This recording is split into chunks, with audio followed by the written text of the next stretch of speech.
ಒಂದ್ ಕಡೆ ಕಾವೇರಿ ಕಿಚ್ಚು, ಮತ್ತೊಂದ್ ಕಡೆ ಬರ ತಾಂಡವ. ಇದರ ನಡುವೆ ಇದೀಗ ರಾಜ್ಯದ ಅನ್ನದಾತರಿಗೆ ಸ್ವಲ್ಪ ಮಟ್ಟಿಗೆ ಸಿಹಿ ಸುದ್ದಿ ಸಿಕ್ಕಿದೆ. ಕರಾವಳಿ ಮಲೆನಾಡು ಭಾಗದಲ್ಲಿ ಭಾರೀ ಮಳೆಯಾಗಿದ್ದು ರಾಜ್ಯದ ಜಲಾಶಯಗಳಿಗೆ ಜೀವಕಳೆ ಬಂದಿದೆ. ಹಾಗಿದ್ರೆ ಮಳೆಯಿಂದ ಎಲ್ಲೆಲ್ಲಿ ಏನಾಗಿದೆ ಬನ್ನಿ ನೋಡೋಣ. ಕರಾವಳಿ ಮಲೆನಾಡು ಭಾಗದಲ್ಲಿ ಮಳೆರಾಯನ ಆರ್ಭಟ. ವರುಣಾರ್ಭಟಕ್ಕೆ ಗುಡ್ಡ ಕುಸಿತ, ಸೇತುವೆಗಳು ಜಲಾವೃತ. ಉತ್ತರ ಕರ್ನಾಟಕದಲ್ಲಿ ಉಕ್ಕಿ ಹರಿಯುತ್ತಿವೆ ನದಿಗಳು. ರಾಜ್ಯದಲ್ಲಿ ಮುಂಗಾರು ಮಳೆಯ ಅಬ್ಬರ ಮತ್ತೆ ಜೋರಾಗಿದೆ. ಕೆಲಕಾಲ ವಿರಾಮ ನೀಡಿದ್ದ ಮಳೆರಾಯ ಈಗ ಪುಷ್ಯ ಮಳೆ ರೂಪದಲ್ಲಿ ರಾಜ್ಯಾದ್ಯಂತ ಮತ್ತೆ ಅಬ್ಬರಿಸಲು ಸಜ್ಜಾಗಿದ್ದಾನೆ. ಕರಾವಳಿ ಮಲೆನಾಡಿನಲ್ಲಿ ವರುಣಾರ್ಭಟ ಜೋರಾಗಿದೆ. ಮಳೆ ಅಬ್ಬರಕ್ಕೆ ಹಲವೆಡೆ ಭೂಕುಸಿತ, ಸೇತುವೆಗಳು ಮುಳುಗಡೆಯಾಗಿದ್ದು ಭಾರೀ ಅವಾಂತರವನ್ನೇ ಸೃಷ್ಟಿಸಿದ್ದಾನೆ. ಇನ್ನು ಮಹಾರಾಷ್ಟ್ರದ ಪಶ್ಚಿಮ ಘಟ್ಟಗಳಲ್ಲಿ ಭಾರೀ ಮಳೆ ಹಿನ್ನೆಲೆ ಉತ್ತರ ಕರ್ನಾಟಕದ ನದಿಗಳು ಅಪಾಯ ಮಟ್ಟ ಮೀರಿ ಹರಿಯುತ್ತಿವೆ.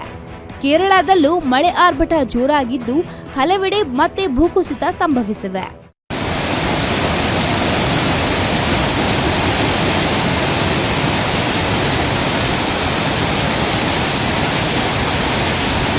ಇಷ್ಟು ದಿನ ಕಣ್ಮರೆಯಾಗಿದ್ದ ಮಳೆರಾಯ ಕರಾವಳಿ ಭಾಗದಲ್ಲಿ ಅಬ್ಬರಿಸುತ್ತಿದ್ದಾನೆ.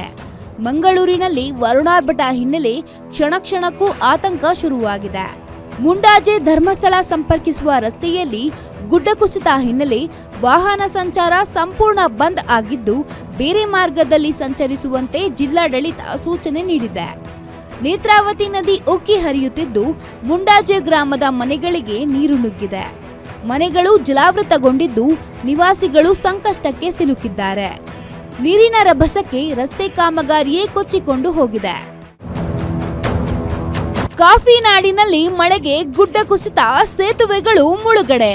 ಕಾಫಿ ನಾಡು ಚಿಕ್ಕಮಗಳೂರಿನಲ್ಲಿ ವರುಣಾರ್ಭಟಕ್ಕೆ ಭಾರೀ ಅವಾಂತರಗಳೇ ಸೃಷ್ಟಿಯಾಗಿವೆ. ಮಳೆ ಅಬ್ಬರಕ್ಕೆ ಹಲವೆಡೆ ಗುಡ್ಡ ಕುಸಿತ, ಸೇತುವೆಗಳು ಮುಳುಗಡೆಯಾಗಿವೆ. ಮಾಲತಿ ನದಿ ಅಬ್ಬರಕ್ಕೆ ಹೊಲ, ಗದ್ದೆ, ತೋಟಗಳಿಗೆ ನೀರು ನುಗ್ಗಿದ್ದು ಅಪಾರ ಪ್ರಮಾಣದ ಬೆಳೆಗಳು ನಾಶವಾಗಿವೆ. ಶೃಂಗೇರಿ, ಕಳಸಾ, ಕೊಪ್ಪ ಭಾಗದಲ್ಲಿ ಭಾರೀ ಮಳೆಯಾಗಿದ್ದು ಭೂಕುಸಿತದ ಆತಂಕ ಉಂಟಾಗಿದೆ. ಕಳಸಾ, ಕುದುರೆಮುಖ ಭಾಗದಲ್ಲಿರುವ ಜಾಂಬಳೆ ನದಿ ಅಪಾಯ ಮಟ್ಟ ಮೀರಿ ಹರಿಯುತ್ತಿದೆ. ನದಿ ನೀರಿನ ರಭಸಕ್ಕೆ ಕಳಸಾ ಕಾರ್ಕಳ ರಾಜ್ಯ ಹೆದ್ದಾರಿ ಸಂಚಾರ ಸಂಪೂರ್ಣ ಬಂದ್ ಆಗಿದೆ.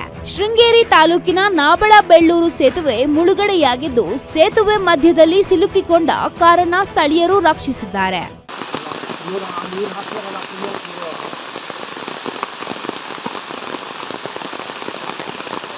ಬರದ ಛಾಯೆ ಮಧ್ಯೆ ರಾಜ್ಯಕ್ಕೆ ಕೊನೆಗೂ ವರುಣದೇವ ಕೃಪೆ ತೋರಿದ್ದಾನೆ.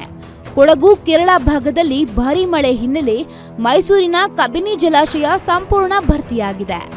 ಪ್ರಸ್ತುತ ಜಲಾಶಯಕ್ಕೆ 15,000 ಕ್ಯೂಸೆಕ್ ಒಳಹರಿವು ಹೆಚ್ಚಾಗಿದ್ದು 2.284 ಅಡಿ ಸಾಮರ್ಥ್ಯದ ಕಬಿನಿ ಡ್ಯಾಂ ಸಂಪೂರ್ಣ ಭರ್ತಿಯಾಗಿದೆ. ಉತ್ತರ ಕರ್ನಾಟಕದಲ್ಲಿ ಉಕ್ಕಿ ಹರಿಯುತ್ತಿರುವ ನದಿಗಳು. ಮಹಾರಾಷ್ಟ್ರದ ಪಶ್ಚಿಮ ಘಟ್ಟಗಳಲ್ಲಿ ಭಾರೀ ಮಳೆ ಹಿನ್ನೆಲೆ ಉತ್ತರ ಕರ್ನಾಟಕ ಭಾಗದ ಜಲಾಶಯಗಳು ಭರ್ತಿಯಾಗಿವೆ. ಯಾದಗಿರಿಯ ಗುರುಸಣಗಿ ಬ್ಯಾರೇಜ್ನಿಂದ ಭೀಮಾ ನದಿಗೆ 50,000 ಕ್ಯೂಸೆಕ್ ನೀರು ರಿಲೀಸ್ ಮಾಡಿದ್ದು ಅಪಾಯದ ಮಟ್ಟ ಮೀರಿ ಭೀಮಾ ನದಿ ಹರಿಯುತ್ತಿದೆ. ನದಿ ತೀರಕ್ಕೆ ತೆರಳದಂತೆ ಜಿಲ್ಲಾಡಳಿತ ಕಟ್ಟುನಿಟ್ಟಿನ ಸೂಚನೆ ನೀಡಿದ್ರೂ ಯುವಕರು ನದಿಯಲ್ಲಿ ಮೀನು ಹಿಡಿಯುವ ಹುಚ್ಚು ಸಾಹಸ ಮಾಡಿದ್ದಾರೆ. ಆಲಮಟ್ಟಿ ಡ್ಯಾಂನ ಕೆಳಭಾಗದ ಗ್ರಾಮಸ್ಥರಿಗೆ ಹೈ ಅಲರ್ಟ್ ಘೋಷಿಸಲಾಗಿದೆ.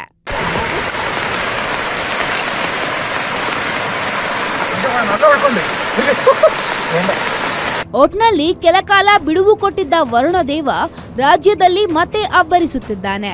ಕರಾವಳಿ ಮಲೆನಾಡು ಭಾಗದಲ್ಲಿ ವರುಣಾರ್ಭಟಕ್ಕೆ ಹಲವೆಡೆ ಭೂಕುಸಿತ ಉಂಟಾಗಿದ್ದು ಭಾರೀ ಅವಾಂತರವೇ ಸೃಷ್ಟಿಯಾಗಿದೆ.